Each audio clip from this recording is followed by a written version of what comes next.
Welcome back. How to live immortally. But before we get to how to live forever, are you aware that there's a selfie competition going on? Yes, a selfie competition. Basically, what you want to do is post on hashtag Start Summit. You can do it on Instagram, Twitter, Facebook, you name it. But here's what you have to do before you post the selfie of you. You need to find a team member of the Start Summit. They're the ones with the gray hoodies, the black hoodies or the gray t-shirts. Take a selfie with them and then post it on one of those medium. And now you could win one of two. We're giving away 2 Google Chromecasts, which is basically turn your phone to stream to your TV. Basically, it enables streaming from your phone onto your TV. But just hashtag Start Summit, a selfie with you and one of the team members of Start Summit, black hoodie, gray shirt, gray t-shirt, and post it. Okay, so now we come to how to live immortally, a fireside chat with Aubrey de Grey. Aubrey is a biomedical gerontologist. He founded Sense Research Foundation in California. It's all about aging and living forever. He will be interviewed by Miriam Locher. She's dedicated to teaching and developing communications tools. She has a firm Better Mind and Black Boat. So I give you The Infinite Life, a guideline on how to become immortal. Thank you.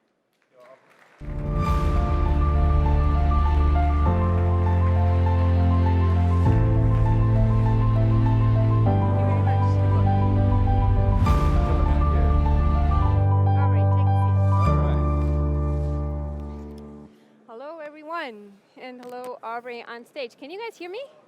You can't hear me. Yeah, you That's can better. hear me. Yep. So welcome again from our side to this, to this talk that we're going to have, and I feel highly privileged that I have the opportunity to spend 30 minutes with you on stage.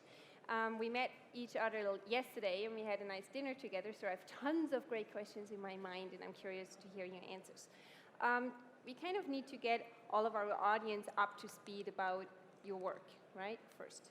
So I know that you dedicate your life with everything that goes into that to solve important and difficult but not impossible to solve topics. And you decided you would choose the topic of aging and actually solve aging. Why aging, of all the options out there? Well, the simple answer is just that aging is the world's biggest problem. I mean, how do we define the size of a problem? For me, it is the magnitude of the amount of suffering that is caused by the phenomenon. And there is no question that aging causes far more suffering than anything else in the world. In fact, far more than everything else put together. Can you specify when you say far more than anything else? What does that mean? Sure I can. So, I mean, what do people say when you ask them what's most important to them? At the end of the day, most people will agree that the single thing that's most important to them is their health. That if you're sick, you can't enjoy life. There are so many things you can't do, including stay alive for a long time, but that's kind of just one thing. Being sick is no fun whatsoever. And aging is the cause of most of the sickness in the world. There is a number to that is pretty amazing, right? In fact, shocking somehow. It's extraordinary. I mean, if you look at, what's easiest to measure is the number of deaths that are caused by aging versus other things. So in the world, all added together, every cause of death added together worldwide kills something over 150,000 people every day. Every day? Every day, 150,000 a day. Now, more than 2/3 of those deaths come from aging, more than 100,000.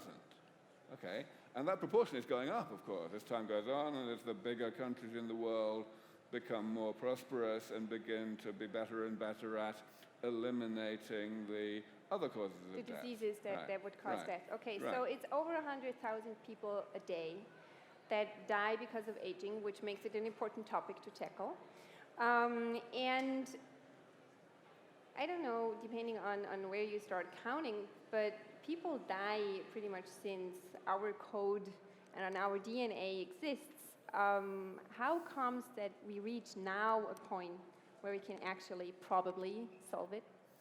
So the main reason why it's sensible to be optimistic about progress, about being quite close, about progress in the next couple of decades, is that we have developed so many really good tools, really good techniques for manipulating the way that living organisms work. Manipulating their DNA, manipulating their proteins, manipulating their cells, lots of different things that we can do. And until I proposed our approach that we follow at Sense Research Foundation 17 years ago, nobody really had any idea what to do about aging. They knew that it was a bad thing, they knew that certain things influenced it, but they couldn't really put it all together into a coherent plan. That's the thing I did. So what changed? What makes your plan make it work now? It's the plan. I mean, that's fundamentally the thing. Nobody was in a position to put together any plan, let alone a good plan, before the year 2000. Why not? Because the tools weren't there. We knew a lot about what aging is, in other words, what molecular and cellular changes happen in the body, the damage that is self-inflicted as a result of the processes of being alive. But we couldn't put it all together. I was in the right place at the right time. I was able to bring together a lot of different areas of biology that had never been brought together before. And actually a large part of why it took me quite a while to have my ideas taken seriously was because of that. So you would say the success of your work is due to great timing? Yeah, really timing. It's all about, like, I was able to look at this one type of damage that accumulates in the body and say, well, okay, we could fix that damage using this particular technology from this area of medicine. We have another type of damage, we can fix that damage with this other technology from a different thing. I brought a lot of things together, and I suddenly realized, a kind of real eureka moment in the year 2000, any type of damage which was, that there wasn't any gap, any type of damage which was still unfixable even in principle. Okay, so you're pretty much saying anything that happens over the course of a lifetime, and as far as I learned when I was watching the interviews that you gave before, you said it's kind of a physical process, right? So our body runs, and through the process of time, parts of us get damaged. So we either need to replace it or fix some elements. And you're saying you're at the point where no matter what happens, due to the reason of aging, you can fix it? Well, of course, we're not actually at the point yet where we can fix it. But what we are at the point of is being able to describe how we could feasibly fix it. So why we are within striking distance. Within 1 or 2 decades, we will, with high probability, be able to fix it. What makes you so sure about that? Well, of course, there's no one answer to that. Whenever you're in any pioneering technology, any kind of prediction of the time frame for actually achieving the goal is very speculative. But, you know, you look at the details. You just say, well, okay, where are we now? Where do we want to get to? How hard does it look? And you just have to make a judgment call on that, with regard to exactly what's missing, you know, what technologies are already available. Is it a question of probability? Are we talking Totally. about probabilities Totally. here without having an actual proof today? Totally, we are. Okay. Absolutely. And that's true for any technology. I mean, so when I talk about predictions of time frames, I always say that I estimate we have a 50% chance of delivering all of this within the next 20 years or so. But I also say that we have at least a 10% chance of not delivering it for 100 years. That's so what a is measure going to of the make the speculation. difference? Sorry? What do you think is going to make the difference? Well, it's all about what we don't know. It's all about the unidentified obstacles that we may come across as we make step-by-step progress towards doing this. I would love to quote you here. Sure. And I'm going to do that really quoting you correctly. So you said in a TEDx talk, I think it was one that you gave in Munich, that people are shit scared of getting their hopes up that the thought the issue of aging could actually be solved. And now you're sitting here and you're telling all of us it's doable. It's very probable. So what makes you being so hopeful, and why can other people not be? Let me talk about getting one's hopes up first. Because the fact is, that's not a rational thing. It's a psychological thing. If there is some terrible thing that may or may not happen to you in the distant future, and you have to make a decision whether to try to work to minimize the chances of it or not, then there's some kind of threshold. If you think that you could make a difference, then you may try to. But if you think that you're almost certain to actually have this bad thing happen, and there's not a lot you can do about it, then maybe psychologically it makes more sense to pretend that there's zero chance. Okay. So that you can just put it out of your mind and get on with your miserably short life and make the best of it. Okay, so you think that it's actually harder for us as human beings, which is kind of a bold statement, to imagine that this is possible, so we just create the fake, made-up idea it cannot be solved? Pretty much, yeah. I mean, it's not so much that it's harder, but that it's just more uncomfortable. Let's talk about the idea that not dying through aging. I mean, there are different reasons why we could die, right? So a car could run us over, but let's assume we imagine we will not die due to the fact that we're getting older. What is uncomfortable about that? I don't think there's anything really uncomfortable about the prospect of living a lot longer in a healthy state. Yeah. The thing that's uncomfortable is the prospect of getting your hopes up and then having them dashed, not making it, because things go a little bit more slowly than you were hoping. Okay, so that brings me to a guy who's also smart, I think, and you would acknowledge he is smart, which is Einstein. There are not a lot of people I would, kind of bring in comparison to you, but I think you're kind of on the same level here. And Einstein Well, that's said, a pretty good compliment for me. I thought you would like that. So Einstein said that true sign of knowledge is not, or a true sign of intelligence is not knowledge, but actually imagination. So when I listen to you, I listen to a man who knows a lot about science and a lot about, how to actually get it done, which I don't know. But what I can truly feel is that you have the capability to imagine something that other people suffer, kind of to make a picture up and to actually think, yes, we should go in this direction. And it has the consequence, I know that from us talking to each other, that it's not so easy to raise the money that you want to have for your work, right? Right. So what would be the one or two things that you would love people to understand? That it would be a bigger group of people who actually join that effort that you're involved in. I'm pretty sure that the fundamental thing we need to overcome is the over-pessimism that people have. So this comes back to one of my previous answers. Yeah. I was saying that there's this threshold level of perceived probability of success, below which people will just say, well, okay, it's better to pretend that the probability is zero. But above which, people will work to do something more. Now, at the moment, the difficulty we have is that it's only relatively recently that we've come up with a plan, that we've had any idea what to do. And it's very recently, like the past few years, that we have the components in place that make it reasonable to presume that this is going to happen soon. So people just need to listen more and be more educated about the state of the science so as to understand that we are now over that threshold. We are now at a point where it makes sense to do everything we can to hasten the defeat of aging, because it will come. So it's an issue of education? I believe it's largely an issue of education, yes.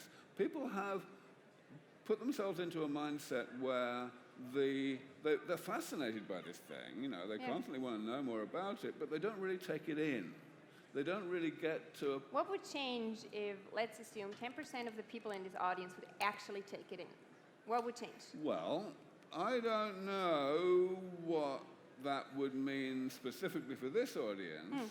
But if 10% of the people who've heard me speak or anything, or seen interviews about me, were able to come along and actually say, okay, I want to help this mission, then it would go at least 3 times faster. 3 times? 3 times. And the reason is because at the moment we have a very clear idea of what kind of research plan needs to be undertaken, and we have the people who want to do it. But we can only employ about a third of those people because we don't have the money to pay them. What backgrounds do the people have that work for you? Well, most of the people who work for Sense Research Foundation have a biology background, because ultimately most of what needs to be done is straightforward bench work, just grinding away, getting things to work. Done. Okay. Right. And you know, really good people we have, but we don't have enough of them. Okay. Well, you never do, as an entrepreneur, right? You always want more That's of the true. smartest. But here, I mean, we can, you know, I've been working in this for quite a long time now, and I can look at each of the projects that we're working on, and I can make a reasonably precise judgment call as to how much faster it could go if it were better funded. Well, 3 times is a really big number, and if we start counting the days of people not dying of aging and how many thousands of people that would make, the importance becomes very clear, I think. Oh, yeah. Now I have a more personal question. Well, do you want to live, I cannot say forever, because there might happen something that still at some point kills you, but would you like to live forever? What would you do if you had another 200, 300 years? I think that's a crazy question. I mean, it's a very common question. I know. But the fact is, it's a crazy thing to even wonder about. Here's why. Yeah. Here's why. The longevity that may result from this work is a side effect of staying healthy. Because let's face it, I mean, most people die from being sick, Yeah. right? So the first question to ask is, do you want to be sick?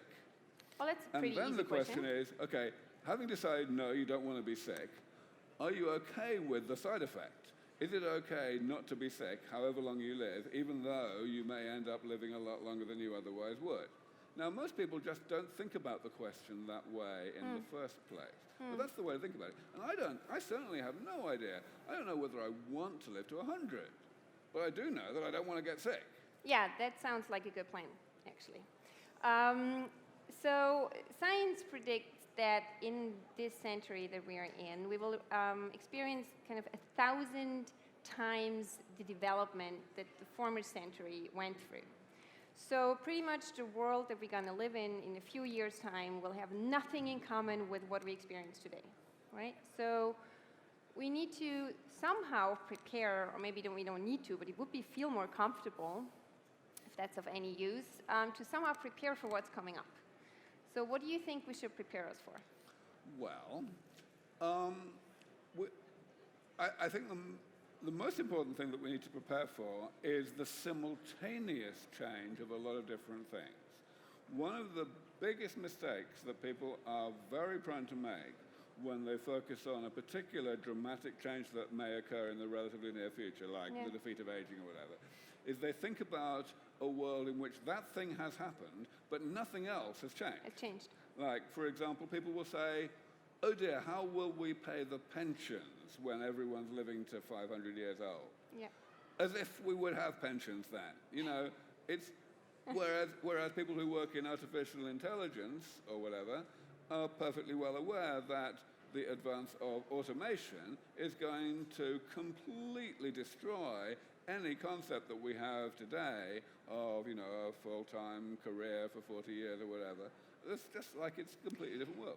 There are lots of entrepreneurs in that room who are on different levels, of course, tackling topics that are hard to imagine. Because, right, we as entrepreneurs are visionary and we want to see massive change and we want to do the impact and we're willing to give everything for that. And then we come across people who just don't understand what we are talking about.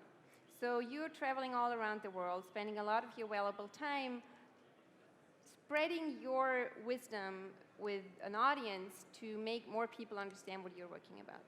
So if you have some tips for the entrepreneurs in this room who really want to tackle something that matters but is hard to understand, what would that be? I think when I speak to entrepreneurs, especially younger entrepreneurs, I have two main messages. Number one, entrepreneurs are leaders. They are people who are not just happy working for somebody else. They want to actually make a difference and, do stuff independently. And technology pioneers like myself, we are also leaders, right? So we have a lot in common at that level. But then also, entrepreneurs want to make money. And that's a really important thing to understand, because at the end of the day, the private sector is what's going to deliver all of these technologies, these health technologies, to the public, just as they do today for things that work less well than the things that we are currently developing.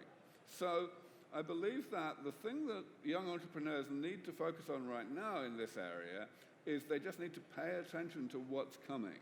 They need to be looking, you guys need to be looking for the startup companies that are focusing on relatively early stages of medical research. Maybe they're a year or 2 or 3 years away from clinical trials even.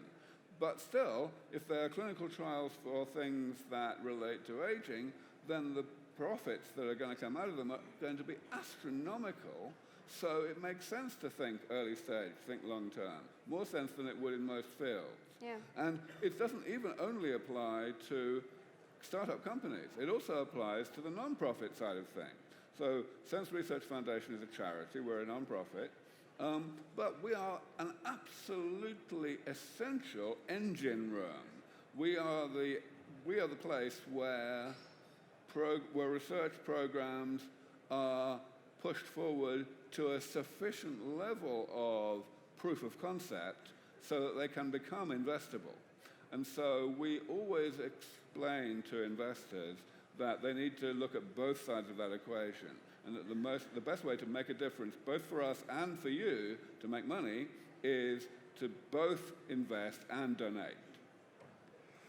So when we talk about donation, and which is connected to I do something good without wanting immediate return, brings me to a topic it has a bit to do with spirituality, right? So when I listen to you and you say, I'm gonna solve the issue of aging, it's a very humanitarian act. I thank you for that.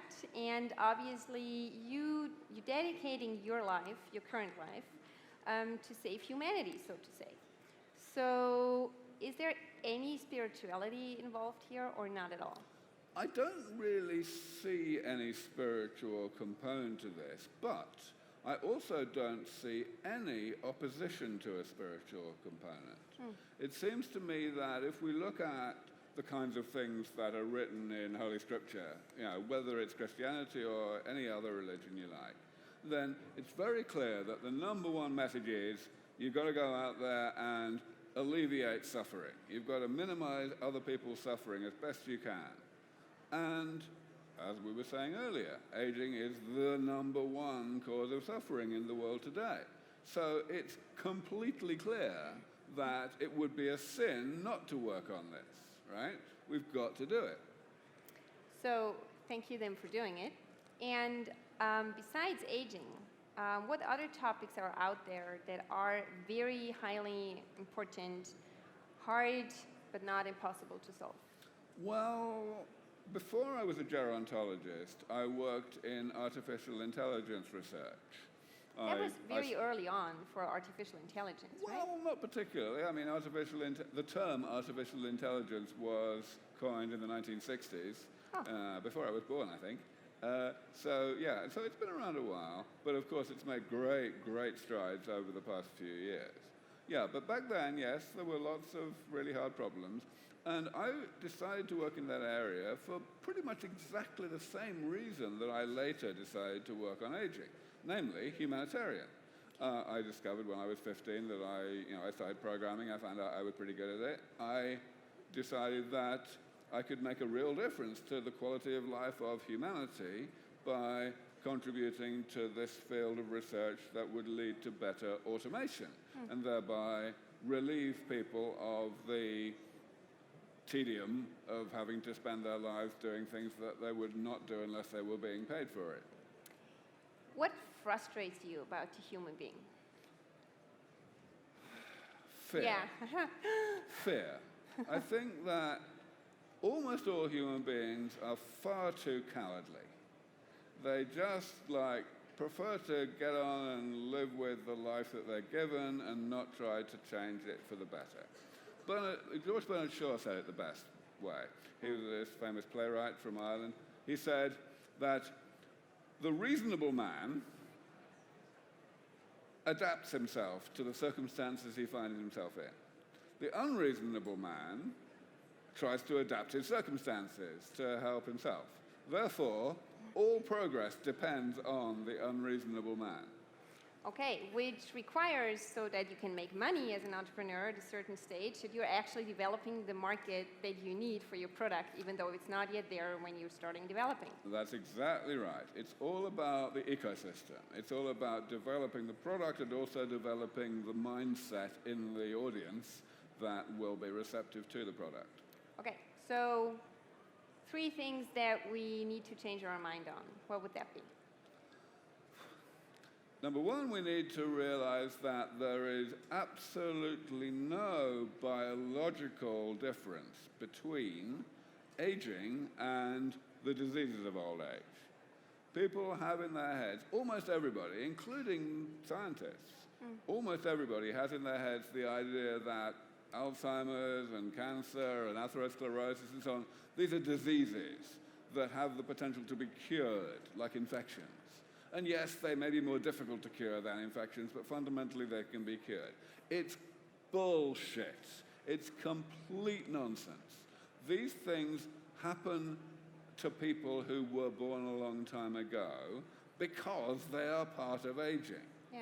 And the only way we're ever going to bring them under medical control is by recognizing that they are part of aging and tackling the entire network of consequences of having been alive a long time as one network. Which actually changes our approach of how to deal with that is, in a nutshell, replacing some stuff in our body so that it works again, right? Well, that's the next thing, yeah. The next thing is, how do we actually do something medical to the problems of old age that's different from what we do to infections? Yeah.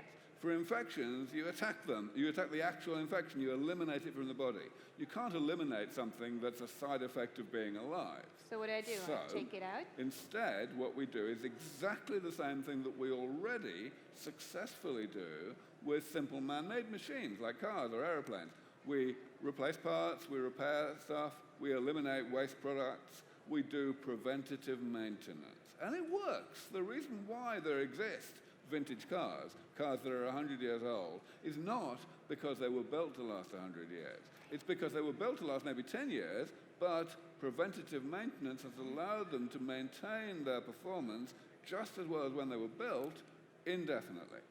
So, as far as I'm informed, one of the number 1 fears about getting older today is to get Alzheimer's, just because it's a disease that is not yet solved, but on the way we're on the way of finding solutions there, and because people are scared to lose their mental capacity, right? So it's kind of hard to imagine that we're going to take our brain out and replace it by a new brain. So how is that going to work? So it's very important to understand that repair and replacement are actually not different things. They are the same thing viewed at different scales. If you replace the engine of a car, then you are repairing the car. But if you replace the spark plugs of the engine, you're repairing the engine. So it's all a matter of which scale you look at it. Okay. In the case of the brain, absolutely, we would not be able to take the whole thing out and replace it. That would kind of defeat the object. You'd be a different person. Do it piece by piece? But you could do it piece by piece, one cell at a time. And also remember that it's not all about replacement, it's also just about cleaning. Okay. So the body, cells create waste products, and waste products that are created rapidly, they would overcome the cell and kill us before we got time to have kids. So evolution doesn't like that. Yeah, that's true. And the result is we have evolved ways to repair that kind of damage. The problem is that there are other types of damage that the body creates which are created only very slowly. So they only start to matter when we reach an age which is later than the point where we will have had our kids. So it's all and about for those things, prevention. evolution doesn't care. That's It right. has a lot to do with prevention. Okay.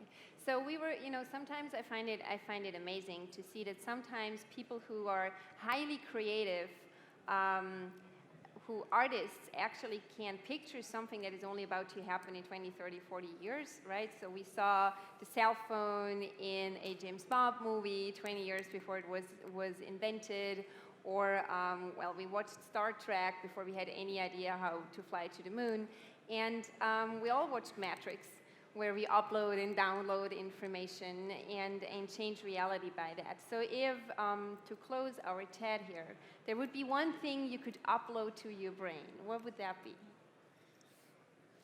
Upload to my brain.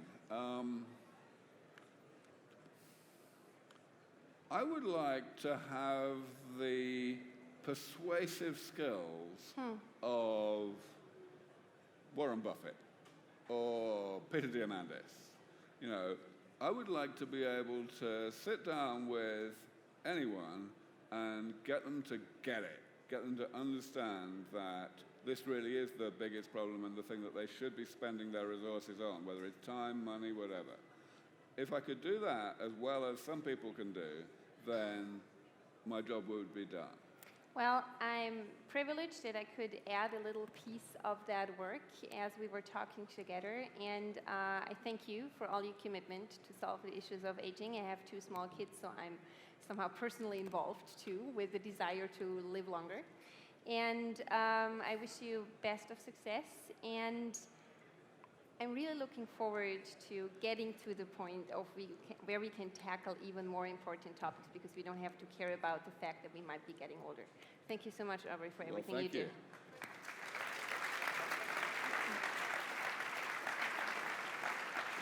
Aubrey, Miriam, thank you so much. Thank you. Great. It was great fun. Welcome. Thank you so much. We will be back here in 15 minutes where mapping services. We're going to take it indoors. We'll be back here in 15 minutes. Thank you very much.